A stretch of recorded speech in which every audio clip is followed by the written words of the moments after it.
अब जो हम बताने वाले हैं वो है LIC। LIC के पास बहुत सारी योजनाएं हैं, तो LIC की योजना के बारे में हम बताने वाले हैं। तो आप सभी को बहुत कुछ जानकारी पहले से भी पता होंगे। तो सबसे पहले आप सभी को बता दें कि LIC यानी life insurance corporation of India, Hindi में बोले तो भारतीय जीवन बीमा निगम, जो कि भारत सरकार की एक संस्था है। यहाँ भी अपना पैसा हम लोग क्या कर सकते हैं, जमा कर सकते हैं। तो चलिए LIC द्वारा ग्राहक को दी जाने वाली सुविधाओं के बारे में बात करते हैं कि LIC अपने ग्राहक को क्या किस प्रकार की सुविधा देती है। तो सबसे पहले हम बता दें कि जिस प्रकार हमें बैंक में FD, RD, FD की सुविधा देती है, ठीक उसी प्रकार LIC भी वे सारी सुविधाएं अपने ग्राहक को देती है। अब जो हम बताने वाले हैं, कहीं न कहीं आपके मन में पहले से भी ये बात चल रहे होंगे कि आखिर पैसे जमा जो हम लोग कर रहे हैं, रख रहे हैं, सुविधा हमें हर जगह मिल रहे हैं, तो आखिर हम पैसा कहाँ जमा रखें कि हमें जो है सबसे ज़्यादा सुविधा और सुरक्षित भी हो। इस बात को आसानी से समझने के लिए हम एक उदाहरण लेते हैं। मान लिए कि मुझे 10 साल या 15 साल या 16 साल के बाद बच्चे की शादी करना है, या बच्चे की हायर एजुकेशन, यानी बच्चे को मान लेते हैं कोई डॉक्टर बनाना चाहता है, कोई इंजीनियर बनाना चाहता है, या कोई एडवोकेट बनाना चाहता है, या कोई बहुत बड़ा बिजनेस प्लान करता है, या कोई मान लेते हैं घर बनाने के सोच रहे हैं, या कोई घर खरीदने का सोच रहे हैं। तो आप हर महीने कुछ ना कुछ पैसा बचत करने लगते हैं। अब हम ये बताएंगे कि ये पैसा अगर हम बैंक में जमा करते हैं तो हमें बैंक क्या क्या सुविधा देती है, अगर पोस्ट ऑफिस में जमा करते हैं, EPF, PPF और LIC में जमा करते हैं तो क्या क्या सुविधा देती है। हम एक उदाहरण के तौर पर इसको समझाने का प्रयास करेंगे। मान लेते हैं हम कि हर महीने 5,000 की बचत करना शुरू करते हैं और वह पैसा हम बैंक में जमा करते हैं, तो पूरे साल भर में आप लगभग 60,000 और 10 साल में लगभग 6 लाख के करीब आप बचत कर लेते हैं। और साथ ही बैंक के अनुसार 6 लाख के साथ साथ आपका वार्षिक ब्याज भी बैंक देगी आपको। अब हम बात करते हैं, अगर यही पैसा PPF, EPF, पोस्ट ऑफिस या LIC में जमा करते हैं तो हमें क्या क्या सुविधा देती है।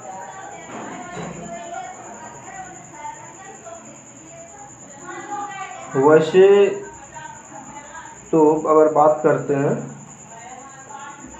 तो अगर हम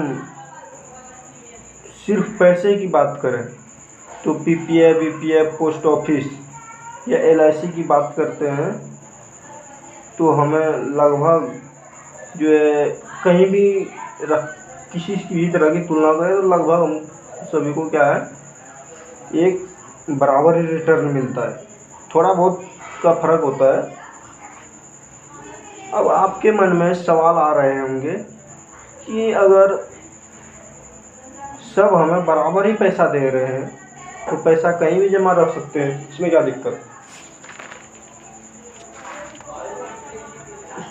तो फिर सभी में अंतर क्या है, आप सभी को बता दें कि ये सभी में बहुत ही अंतर है, बहुत फर्क है। आप एक तरह से अपने भाषा में समझ सकते हैं कि धरती और आसमान का फर्क पड़ता है। हम सभी जो है इसको अच्छी तरह से समझेंगे। अगर मान लें कि आपको 6 लाख की ज़रूरत है तो आपको हर महीने 5,000 की बचत 10 साल तक करने होंगे। अगर हम ये पैसा बैंक में FD, RD या PPF, EPF या पोस्ट ऑफिस में जमा करते हैं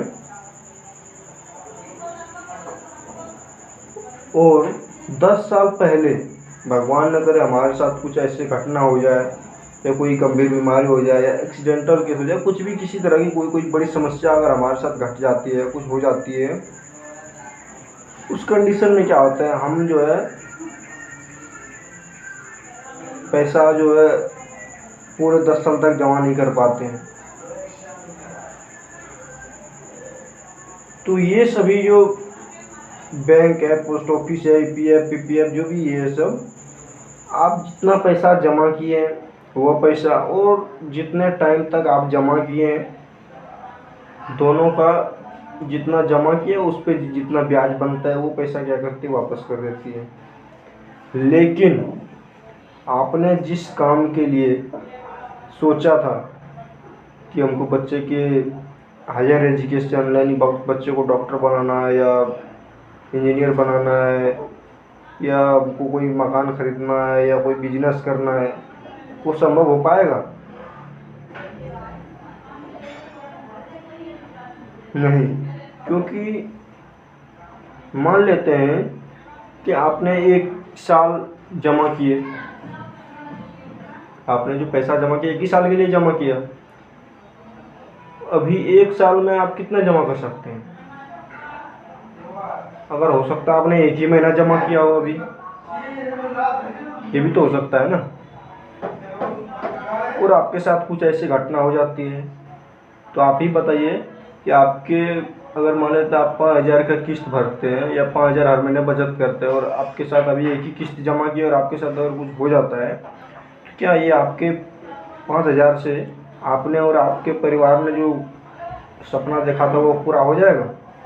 संभव है? तो आप ही बताएंगे कि ये नहीं हो पाएगा। क्योंकि 5,000 में आप क्या कर सकते हैं।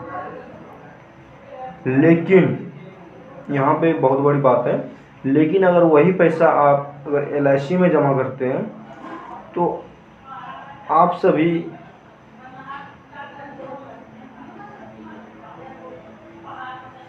इस बात को थोड़ा ध्यान दीजिएगा कि अगर आप यही पैसा LIC में जमा करते हैं और आप अभी 1 ही महीना क्यों नहीं जमा किया है, यानी 1 ही किस्त क्यों नहीं जमा की है, और अगर आपके साथ कुछ हो जाता है और आगे का पैसा जितना जमा करना है वो सारा जो है माफ़ कर दिया जाता है LIC के द्वारा। यानी इसका कहने का मतलब ये है, LIC का कहने का मतलब ये है कि अगर आप किसी तरह का डैमेज हो जाते हैं या किसी तरह का कोई आपको गंभीर बीमारी हो जाती है, आप जमा करने के लायक नहीं है, आपके पास नौकरी नहीं है, आप कोई काम नहीं कर सकते हैं, तो आपका सारा किस्त जो है माफ़ कर देती है LIC। और आपको बदले में क्या देती है, आप अगर मान लेते हैं 10 साल के लिए जमा करना था, आपने 1 ही किस्त अभी जमा किया है, तो पूरे आपका 10 साल तक जो है पैसा पूरा जमा करेगा, जितना किस्त जमा करना था वो LIC जमा करेगी। चाहे तो वो पैसा आपको जितना मिलना था वो आप यहाँ भी ले सकते हैं उसी टाइम में भी, जब आप डैमेज हो जाते हैं उस पैसा से आप कुछ भी कर सकते हैं, बिजनेस कर सकते हैं या जो भी काम वहाँ सोचे थे 10 साल में यहाँ भी कर सकते हैं। प्लस आप ये आपकी मर्जी है, अगर नहीं तो आपकी 10 साल तक जो है आपको कुछ ना कुछ LIC से आपको खर्चा मिलते रहेगा परिवार का अपना। प्लस में आपको 10वां साल जो मिलना था, आपने जो सपना देखा, आपके परिवार ने जो सपना देखा है कुछ करने का, 10वां साल भी आपको जो है आपका सपना भी पूरा हो जाएंगे। आप ही बताइए कि अब अपना पैसा कहाँ रखना पसंद करेंगे। इतना ही नहीं बल्कि इसका और भी बहुत बड़ा फ़ायदा है, क्योंकि आपको बता देते हैं। दूसरा इसका सबसे बड़ा फ़ायदा यह है कि अगर आप को, वैसे तो आप सभी को पता होगा या नहीं पता हो तो बता देते हैं कि अगर हमारे देश में अगर सरकारी बैंक है तो सिर्फ RBI है, यानी रिजर्व बैंक ऑफ इंडिया है, और जितनी भी बाकी बैंक है वो रिजर्व बैंक के नियम के अनुसार काम करती है। अगर मान लिया जाए कि आपने 10 साल के लिए कोई पैसा बैंक में फिक्स करते हैं या 10 साल के लिए किस्त में जमा करते हैं, अगर आप हर महीने अगर 5,000 या 10,000 बचत करते हैं तो इस प्रकार अगर मात्र 10 साल जमा करते हैं तो करीब आप 6 लाख जमा कर लेते हैं, बचत कर लेते हैं। अगर 10 साल जमा करते हैं तो करीब 12 लाख जमा कर लेते हैं। और यदि आपको 10 साल पूरा होने के बाद यहाँ पे बहुत बड़ी चीज़ है समझने के लिए। अगर 10 साल पूरा होने के बाद पता चलता है कि अब आपके बैंक के साथ कुछ ऐसी घटना हो जाती है या लूटपाट हो जाती है, बैंक में डकैती हो जाती है, या बैंक में किसी तरह की आपदा यानी जैसे आग किसी भी तरह की कोई दुर्घटना घट जाती है, यानी आपका कहने का मतलब ये है कि आप जितना पैसा जमा किए थे अब वो बैंक जो है उतना पैसा देने की स्थिति में नहीं है। इसका मतलब अगर किसी कारणवश अगर आपका बैंक ही नहीं रहा, वैसे ऐसा होता नहीं है लेकिन कभी कभार अगर हो जाए घटना, अगर मान लिया जाए बैंक का भी निजीकरण होता है या कुछ भी होता है तो बैंक का मर्जर हो जाता है तो किसी बैंक में मिला भी दिया जाता है उसको, तो बैंक की जो भी कस्टमर का जो भी मिलना था जैसा है वैसे ही रह जाता है, बैंक का नाम चेंज होता है, या बैंक को किसी ने खरीद लेता है तो जो मालिक होता है उसको भरपाई करता है। लेकिन अगर बाय चांस अगर आप भविष्य के लिए जमा कर रहे हैं पैसे, अगर ऐसा कोई स्थिति आ जाए, अगर आपका बैंक ही नहीं रहा या पैसे वापस देने की स्थिति में नहीं है या उसके साथ ऐसी कोई बड़ी घटना हो जाती है, तो जो हम पैसा जमा किया उसका क्या होगा। तो आप सभी को बता दें कि RBI जब जो है बैंक जो भी है उसके अंडर में काम करती है, उसकी RBI के नियमानुसार अगर बैंक लूट जाती है या कुछ भी हो जाती है, आपदा तरह की घटना हो जाती है या बैंक नहीं रहती है, ये भी कह सकते हैं, तो इस स्थिति में RBI यानी रिजर्व बैंक ऑफ इंडिया सभी को 1 लाख तक वापस लौटाने की गारंटी लेती है। यानी 1 लाख से अधिक पैसों की रिजर्व बैंक ऑफ इंडिया जो है कह सकते हैं वापस लेने की कोई गारंटी नहीं लेती है। अगर मान लिया जाए जिसने 1 लाख से कम जमा किए रखा है या जमा किया है उसको तो कोई दिक्कत नहीं है कि 1 लाख तो हमें मिल ही जाएगा, कोई दिक्कत नहीं है। जिसने मान लेते हैं कम भी जमा किया, ज़्यादा जमा किया है, लेकिन थोड़ा बहुत जिसने जमा किया है 1-2 हज़ार का तो कोई दिक्कत नहीं है। लेकिन अगर मान लिया जाए किसी ने 10 लाख 20 लाख 50 लाख 1 करोड़ में पैसा अगर जमा किया है, अगर उसके हाथ में 1 लाख मिले तो बताइए उसके साथ कैसा महसूस हो रहा होगा। आपको ऐसा लगता होगा तो उस आदमी के साथ आप भी सोच सकते हो उसकी फीलिंग अपने से। अगर मान लेते आप करोड़ों में जमा किया, आपको 1 लाख रुपये हाथ में आए, हमको तो ऐसा लगता है कि काफ़ी लोग ऐसे होंगे जो कि पहले हार्ट अटैक से ही मर जाएंगे। लेकिन अगर वही पैसा आप LIC में जमा करते हैं तो LIC का सारे पैसे की सोवरियन गारंटी होती है। उस सोवरियन गारंटी कौन लेती है? तो भारत सरकार लेती है। अब सभी को मन में ये आया होगा कि सोवरियन गारंटी क्या होती है। सोवरियन गारंटी का मतलब होता है कि 100% गारंटी जो है राज्य सरकार नहीं बल्कि कौन लेती है? तो भारत सरकार नहीं, केंद्र सरकार हम लोग बोलते हैं जिसको। मान लिया जाए कि आप 10 लाख की पॉलिसी 10 साल के लिए लिए हैं आप, और 10 साल के बाद आपको पता चलता है कि LIC डूब गई या LIC कुछ भी हो गई, लूट गई, बर्बाद हो गई, कुछ भी हो गई। मान लें कि LIC अब नहीं रही, तो इसका 100% पैसा वापस देने की गारंटी भारत सरकार लेती है।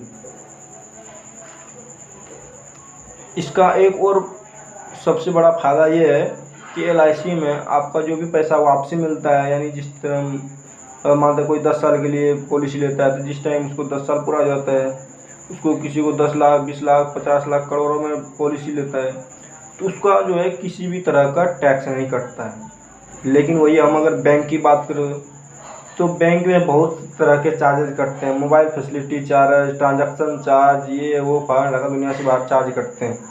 प्लस में 10 लाख से अगर ऊपर हो गया तो GST, इनकम टैक्स, ये सब सारी चीज़ें बैंक के साथ झेलना पड़ता है। लेकिन LIC की बात करें तो इसमें किसी भी प्रकार का आपका कोई चार्ज नहीं काटा जाता है और साथ में ही आपको बोनस भी देती है।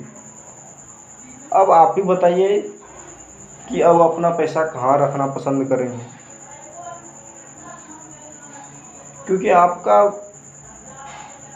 सोच आपके परिवार के लिए बहुत मायने रखता है। परिवार भी आपका है, फैसला भी आपका है, पैसा भी आपका है। आपके और आपके परिवार का भविष्य आपके हाथ में है।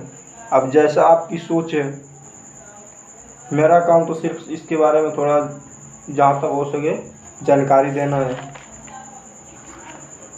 जानकारी अगर अच्छी लगे तो लाइक और हमारे चैनल को सब्सक्राइब ज़रूर करें, ताकि हम इस तरह की जानकारी और भी आपके तक पहुंचाने का प्रयास करते रहेंगे आगे। आपका एक लाइक जो है बहुत ज़्यादा हमको मोटिवेट भी करता है। इस तरह की जानकारी इकट्ठा करने में बहुत ज़्यादा एनर्जी भी देता है। वैसे चैनल के सब्सक्राइब करने से कुछ होता नहीं है, सिर्फ ये पता चलता है कि हमारे साथ कितने आदमी जुड़े हुए हैं, कितने आदमी को फ़ायदा मिल रहे हैं। आप कमेंट में ज़रूर बताएं कि आप जो है आपके अनुसार सबसे अच्छा क्या है, यानी पैसा सबसे ज़्यादा सुरक्षित कहाँ है। तो मिलते हैं अगले कुछ नई जानकारी के साथ। तब तक के लिए गुड बाय। आपके और आपके परिवार के अच्छे भविष्य कामना के साथ धन्यवाद।